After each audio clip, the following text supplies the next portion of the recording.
আসসালামু আলাইকুম সুপ্রিয় শিক্ষার্থীরা, আজকে কথা বলবো ভার্বের একটি গুরুত্বপূর্ণ ক্লাস নিয়ে। সেখানে আমরা নন ফাইনাইট ভার্ব নিয়ে কথা বলবো। তো নন ফাইনাইট ভার্বের মধ্যে আমাদের রয়েছে ইনফিনিটিভ, পার্টিসিপল এবং জিরান্ড। এবং পার্টিসিপলের মধ্যে আবার প্রেজেন্ট পার্টিসিপল, পাস্ট পার্টিসিপল এবং পারফেক্ট পার্টিসিপলের আলোচনা রয়েছে। তো আমরা এসব বিষয়ে আজকে বিস্তারিত একটু কথা বলবো। আশা করি শেষ পর্যন্ত থাকবেন এবং শেষ পর্যন্ত ভিডিওটি দেখলে আপনাদের ইনফিনিটিভ, পার্টিসিপল এবং জিরান্ড নিয়ে যে প্রকার সমস্যা আছে এগুলো আর থাকবে না আশা করা যায়। তো চলুন শুরু করা যাক। তো প্রথমে সাবজেক্টের নাম্বার, পার্সন, টেন্স, মুড এবং ভয়েস অনুযায়ী যে ভার্বের রূপগত পরিবর্তন হয় সেটা টেন্স অনুযায়ী হতে পারে, নাম্বার অনুযায়ী হতে পারে এবং ভয়েস অনুযায়ী হতে পারে। যদি কোনোভাবে ভার্ব তার রূপের পরিবর্তন করে তখন তাকে আমরা তাকে ফাইনাইট ভার্ব বলবো। কিন্তু যদি কোনোভাবে রূপের পরিবর্তন না হয় তাহলে আমরা তাকে নন ফাইনাইট ভার্ব হিসেবে অভিহিত করব। তো এখানে আমি দিয়েছি যে Mustafiz wants to meet me. এখানে দেখতে পাচ্ছেন Mustafiz wants to meet me. এখানে টু প্লাস মিট এটা হচ্ছে ইনফিনিটিভ, এটা নন ফাইনাইট ভার্ব। তারপরে হচ্ছে we saw a bird flying in the sky, এটা মূলত পার্টিসিপল। তো এখানে উপরিউক্ত প্রথম বাক্যের সাবজেক্ট সিঙ্গুলার নাম্বার মুস্তাফিজ এবং দ্বিতীয় বাক্যের সাবজেক্ট প্লুরাল নাম্বার উই হওয়া সত্ত্বেও টু মিট এবং ফ্লাইং এর রূপগত কোনো পরিবর্তন হয়নি এবং প্রথম ও দ্বিতীয় বাক্যের টু মিট এবং ফ্লাইং দুটি ভার্বই নন ফাইনাইট ভার্ব। তো নন ফাইনাইট ভার্ব মূলত আমি আগেই বলেছি তিন প্রকার, যথা ইনফিনিটিভ, পার্টিসিপল এবং জিরান্ড। তো প্রথমে যদি আমরা ইনফিনিটিভ নিয়ে কথা বলতে যাই তাহলে ইনফিনিটিভ কি, এটা সবচেয়ে সহজ একটি নিয়ম। যে ইনফিনিটিভ হচ্ছে ভার্বের বেস ফর্মের পূর্বে টু যুক্ত হয়ে যে ভার্ব গঠিত হয় তাকে ইনফিনিটিভ বলে। অর্থাৎ ভার্বের পূর্বে একটা টু যুক্ত হয়ে যে ভার্ব গঠিত হয় তাকে ইনফিনিটিভ বলে। তো এখানে আমরা এটা উদাহরণ দিয়েছি যে she has go there to take it. এখানে টু টেক ইট এটা মূলত ইনফিনিটিভ, অর্থাৎ টু প্লাস V1 ভার্বের বেস ফর্ম।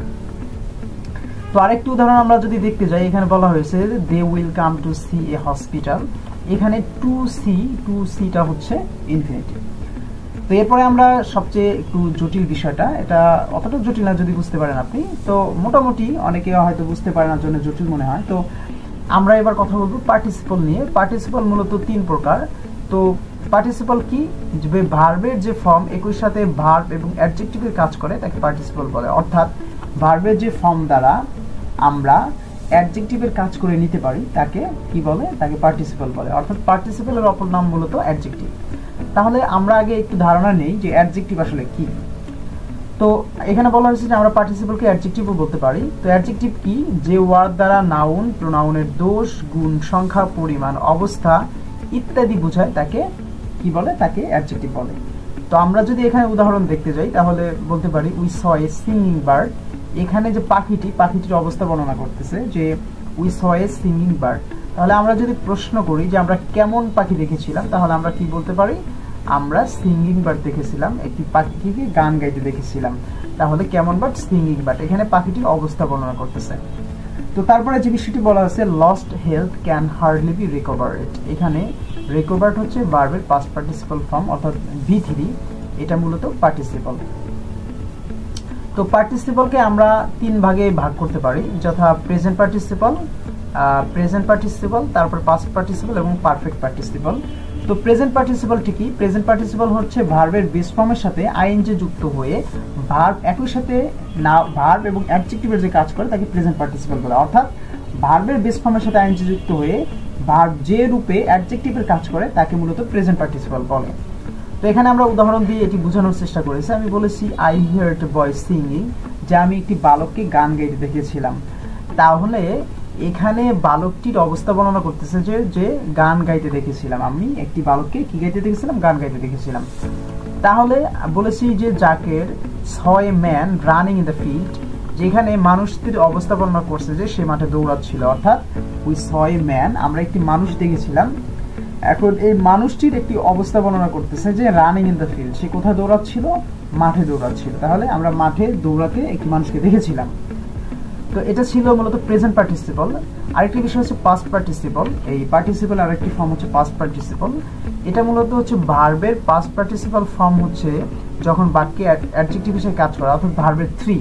এই ভার্বের 3 যখন বাক্যে অ্যাডজেক্টিভের মতো কাজ করে তখন তাকে পাস্ট পার্টিসিপল ফর্ম বলে। এখন আমরা যদি এটা উদাহরণ দিতে যাই তাহলে বলতে পারি আই নিড এ ওয়াশড কার এখানে আমরা যদি কোশ্চেন করি কেমন গাড়ি, তাহলে এখানে গাড়িটি বর্ণনা করছে যে সেটি পরিষ্কার বা ধোয়া গাড়ি। তাহলে আই নিড এ ওয়াশড কার, আমার একটি পরিষ্কার গাড়ি বা পরিচ্ছন্ন গাড়ি দরকার। তাহলে তারপরে আমি উদাহরণ দিয়েছি দে আর হেল্পিং এ ব্রাঞ্চ চাইল্ড, যে তারা কাকে সাহায্য করতেছে, তারা সাহায্য করতেছে একটি যে শিশু পুড়ে গিয়েছিল, ব্রাঞ্চ চাইল্ড। তাহলে এখানে শিশুটির অবস্থা বর্ণনা করতেছে যে ব্রাঞ্চ চাইল্ড, এটি মূলত পাস্ট পার্টিসিপাল ফর্ম, ভার্বের পাস্ট পার্টিসিপাল ফর্ম অর্থাৎ অ্যাডজেক্টিভ। এখানে আরেকটি ভাবে আমরা বুঝতে পারি যে নাউনের পূর্বে অ্যাডজেক্টিভ বসে, তো সেই হিসাবে ওটা অ্যাডজেক্টিভ। তারপরে যে বিষয়টি নিয়ে কথা বলবো সেটি হচ্ছে পারফেক্ট পার্টিসিপল। এটি হচ্ছে ভার্বের যে পাস্ট পার্টিসিপল ফর্ম, ভার্বের যে পাস্ট পার্টিসিপল ফর্মের পূর্বে হ্যাভিং যুক্ত হয়ে যে ভার্ব গঠিত হয় তাকে পারফেক্ট পার্টিসিপল বলে। এটা দ্বারা বুঝাবে কোনো কিছু শেষ করে অপর একটি কাজ করা অর্থে, অর্থাৎ একটি কাজ শেষ করে যখন আপনি একটি কাজ করতে যাবেন সেই ক্ষেত্রে আপনার পারফেক্ট পার্টিসিপল ফর্ম ইউজ করতে হবে। যেমন আমি এখানে উদাহরণ দিয়ে বোঝানোর চেষ্টা করেছি, having finished the work I went out. তাহলে এখানে কাজটি শেষ করে, হ্যাভিং ফিনিশড দ্য ওয়ার্ক মানে কাজটি শেষ করে, আই ওয়েন্ট দেয়ার আমি সেখানে গিয়েছিলাম, তাহলে কাজটি শেষ করে আমি সেখানে গিয়েছিলাম। তারপরে হ্যাভিং প্লাস রিটেন, এখানে হ্যাভিং প্লাস ভার্বের থ্রি, এটা হচ্ছে মূলত পারফেক্ট পার্টিসিপল। তাহলে having plus written, having written an article they submitted it. তো এটি গেল পারফেক্ট পার্টিসিপলের বিষয়। এবার আমরা কথা বলবো জিরান্টের বিষয় নিয়ে।